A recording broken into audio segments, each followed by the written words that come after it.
Assalamualaikum warahmatullahi wabarakatuh. Selamat pagi dan berjumpa kembali dengan saya Siti Aas Aisyah yang akan menyampaikan sebuah materi dari pelajaran Pendidikan Agama Islam dan Budi Pekerti, yaitu judulnya Nikmatnya Mencari Ilmu dan Indahnya Berbagi Pengetahuan. Menciptakan masyarakat pembelajar dan berbagi nilai kemanusiaan melalui ilmu. Perlu diketahui mengapa mencari ilmu itu nikmat.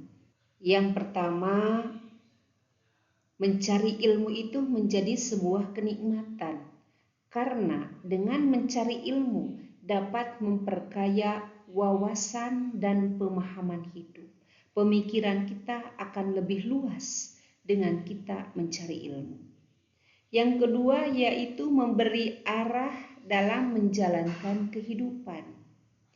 Hidup kita menjadi terarah karena kita memiliki ilmu. Hidup kita akan gelap apabila kita tidak memiliki ilmu, karena ilmu itu laksana cahaya. Maka dari itu, dengan mencari ilmu akan menjadikan hidup kita itu lebih terarah.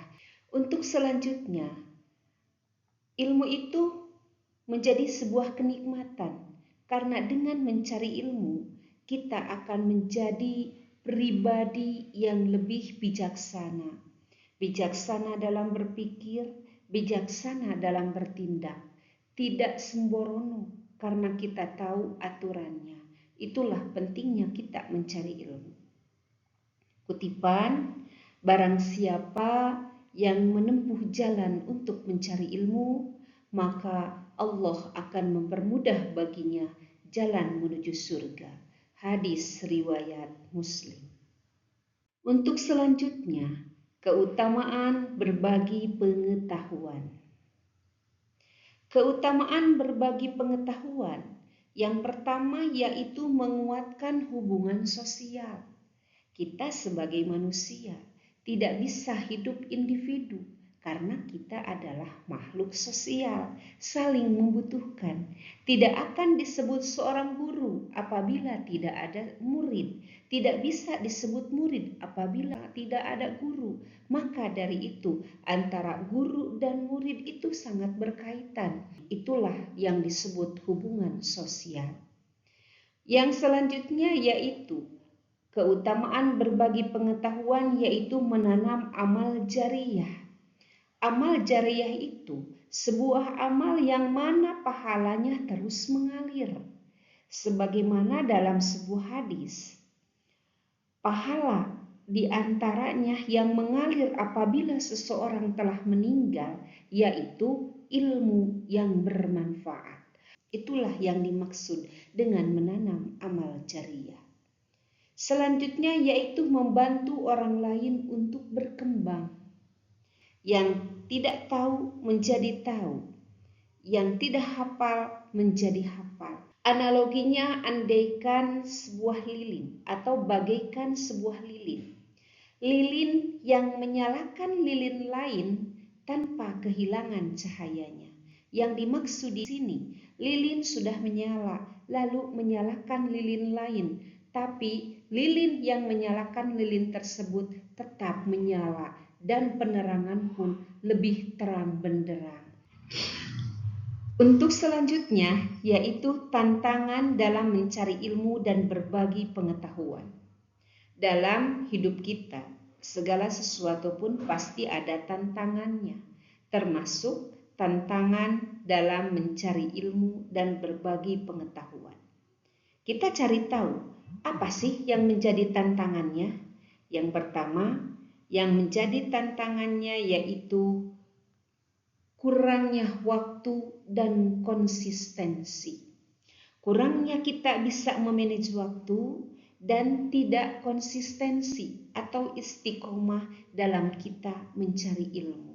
Karena syarat kita mendapatkan ilmu itu yaitu diantaranya kita harus tulus zaman, Tul zaman di sini banyak waktunya, panjang waktunya atau istiqomah.